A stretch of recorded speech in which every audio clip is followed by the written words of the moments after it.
မင်္ဂလာပါဒီနေ့ကျွန်တော်ရှင်းပြပေးမယ့်အကြောင်းအရာကတော့တန်တတ်ထုတွေကိုလိုချင်တဲ့ပုံမှန်မျိုးစားရအောင်ပုံစားနိုင်တဲ့ machine လို့ခေါ်တဲ့စက်တွေကလိမ့် machine လို့ခေါ်တဲ့လုံငုံအကြောင်းအကြံဉာဏ်မိတ်ဆက်ရှင်းပြပါဖြစ်ပါတယ်ပထမဆုံးကျွန်တော်ကလုံငုံဆိုတာဘယ်လိုလဲလို့အဓိပ္ပာယ်ဖွင့်မယ်ဆိုလို့ရှိရင်တော့အလွယ်ကူသောအဓိပ္ပာယ်ဖွင့်ဆိုလုံငုံဆိုတာခုတ်စားမဲ့လုပ်ပစ္စည်းကိုမြင်မြန်ဖမ်းွယ်လေပတ်စီပြီးတော့သူ့ကိုခုတ်စားမဲ့ကတိတူမြန်မာတို့မှာစောက်သောကိုမြင်ရစေခြင်းနဲ့လိုချင်တဲ့ပုံစံရွေးစားရအောင်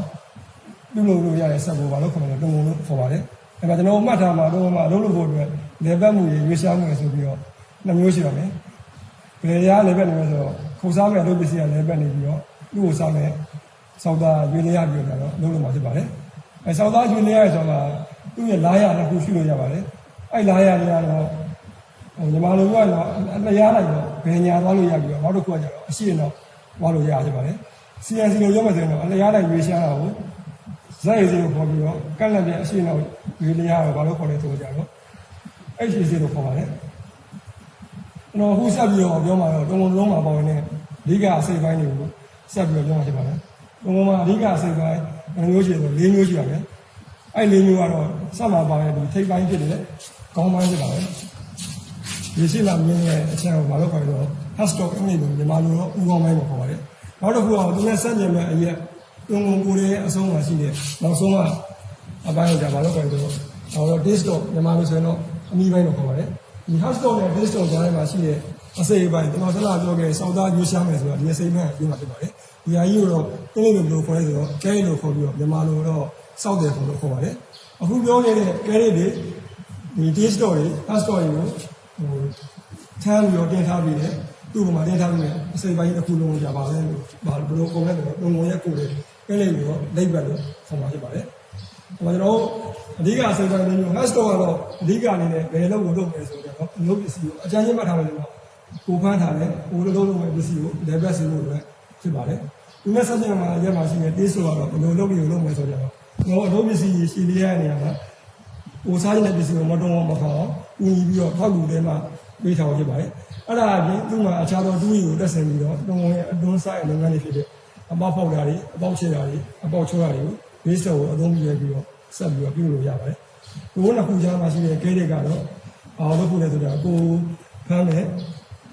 ကိုအသုံးပြုမဲ့ဒူးကိုရွေးစားပြီးတော့အစားလုပ်ဖြစ်ပါတယ်။ဒီစောက်ရွှေ့မဲ့တစ်ခုစောက်မြင်ရပြီးတော့ပြုလုပ်ပြီးတဲ့တစ်ခုလုံးဘာလို့ခေါ်လဲကဲလို့ခေါ်ပါတယ်။အဲ့မှာကျွန်တော်ပြောခဲ့ပါတယ်နှစ်ခုရွှေ့လို့ရတယ်ဆိုတာကဒီမှာလက်ကင်နေတာပါလေလက်ကင်ကိုအသုံးပြုပြီးတော့ဒါလို့ရှိရင်ဘယ်ဘက်ကိုသွားတာလဲအလျားလိုက်တယ်တစ်ဖက်ကိုပြန်လိုက်မယ်ဆိုတော့အလျားလိုက်တယ်ညာဘက်ကိုပြန်တော့မယ်နောက်တစ်ခုကတော့လက်ကင်တစ်ခုကိုအသုံးပြုရပြီးတော့အရှိကိုသွားလို့ရမယ်ကန့်လန့်ပြန်တယ်ပြီးလို့ရှိရင်အနောက်ကိုသွားလို့ရပါမယ်အဲ့မှာမှတ်ထားမယ်ဆိုရင်တော့အလျားလိုက်တယ်ရွေးရှားတဲ့လက်ကင်ကိုကြတော့ဘာလို့ခေါ်လဲခဲလေးဟန်တယ်လို့ခေါ်ပြီးတော့ကန့်လန့်ပြန်ရွေးရှားတဲ့လက်ကင်ကိုဘာလို့ခေါ်လဲဆိုကြတော့အင်္ဂလိပ်လို cross line လက်ကင်ကိုခေါ်ပါမယ်နောက်တစ်ခုကတော့တုံးရဲ့ကိုတွေကတော့ဆွမ်းနာပြောခဲ့တဲ့ပစ္စည်းကိုတည်ထားပြီးလို့နဲ့ကျွန်တော်ပြောခဲ့တဲ့ကဲရစ်တို့ disk တို့ကိုသူ့ရဲ့အပေါ်မှာရွေးရှားလို့ရအောင်ဒီဆောက်တာဖြစ်ပါတယ်အဲ့လိုရွေးရှားလို့ရအောင်တုံးရဲ့ကိုတွေပေါ်မှာအင်္ဂလိပ်အခရာယူပုံနဲ့ဖောင်းလန်းကိုပြုလုပ်ပေးထားဖြစ်ပါတယ်ကျွန်တော်အခုဆက်ပြီးတော့ဒီအခြေခံအကြဆုံးဖြစ်တဲ့စက်ကိုအဖွင့်ပိတ်တဲ့စပင်တွေလဲတဲ့အကြောင်းကိုဆက်ပြီးတော့ပြောပြသွားမှာဖြစ်ပါတယ်ဒီမှာကျွန်တော်ကဆက်ဆောင်လို့ဆိုရင်တော့ဆက်မှာ hash တော့မှာတွေ့ရပါတယ် control ဘက်က main ကိုစပြီးတော့ဖွင့်ပါမယ်ဖွင့်လို့ချင်းကျွန်တော်မှနီးနေုံလေးလင်းတာပဲပြီးရတော့မှာတော့ emergency clock ကိုဒီမှာပုံမှန်ပြထားတဲ့အတိုင်းပဲနိုင်တဲ့တိုင်းလှည့်ပြီးတော့ဖွင့်ပါမယ်ကျွန်တော်ပိတ်ချင်ခံကြမှာလားဘယ်လိုပိတ်မလဲပြီးတော့ဖိပြီးတော့ဖွင့်ပါဖြစ်ပါတယ်ဖွင့်ချင်တော့ကျွန်တော်ကလှည့်ပြီးတော့နိုင်တဲ့တိုင်းလှည့်ပြီးတော့ဖွင့်ပြပါဖြစ်ပါတယ်အဲ့ဒါပြီးရတော့မှာတော့ဦးအောင်မှာပါတယ်ကိုလုံးမဲ့အလုံးနဲ့လက်ဆိုင်တဲ့ level လုံးအနည်းအမြန်ချင်းရကြပါတယ်ကျွန်တော်ဒီမှာလို့ရှိရင်အနည်းအမြန်ရွေးလို့ရတယ်လက်ကင်တစ်ခုပါပါတယ်ဒီကနေမှာကိုကြိုက်တဲ့အတန်မို့ကိုအရင်ဆုံးရွေးထားကြပါတယ်ပထမဆုံးကျွန်တော်အနေနဲ့ဒီ980ကိုစပြီးတော့ထားရမှာဖြစ်ပါတယ်အဲ့မှာလေးထားမယ့်အချက်ကတော့အမြဲတမ်းသူ့မှာပါတဲ့အနည်းနဲ့အပေါ်မှာပြထားတဲ့အနည်းကအ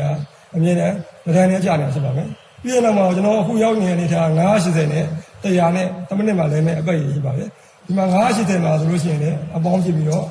့တရားတော့အနှုတ်ဖြစ်ပါတယ်အဲ့အပေါင်းတော့အနေနဲ့သူ့ရဲ့ဘေးမှာကပ်ရရှိတဲ့လက်ကင်လေးကရွေးပြရရှိပါတယ်အပေါင်းမှာထားမယ်ဆိုလို့ရှိရင်980ဖြစ်ပြီးတော့အနှုတ်ဘက်ကိုရွေးမယ်ဆိုလို့ရှိရင်ဘယ်လောက်ဖြစ်ပါမလဲ 10မိနစ်မှာအပတ်ရေး100လေးပါကျွန်တော်အခုတော့အပေါင်းဘက်ကိုထားရပါမယ်အဲ့ဒါပြီးရတော့မှတော့ကျွန်တော်တို့ Starling လေးပါလို့ခေါ်တဲ့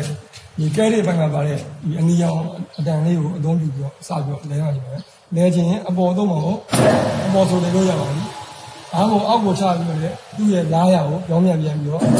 လဲလို့ရပါပြီကျွန်တော်ဒီမှာတော့အမြဲအပေါ်ဝဲတင်ပြီးတော့လဲပြီးတော့ဥစားမှုကိုပြုလုပ်မှာဖြစ်ပါတယ်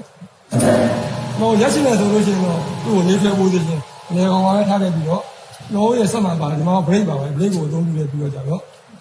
ရက်မှာဖြစ်ပါတယ်ဟိုမိမိလုပ်ရှင်တဲ့အလုပ်တွေလုပ်ပြီးတဲ့နောက်မှာတော့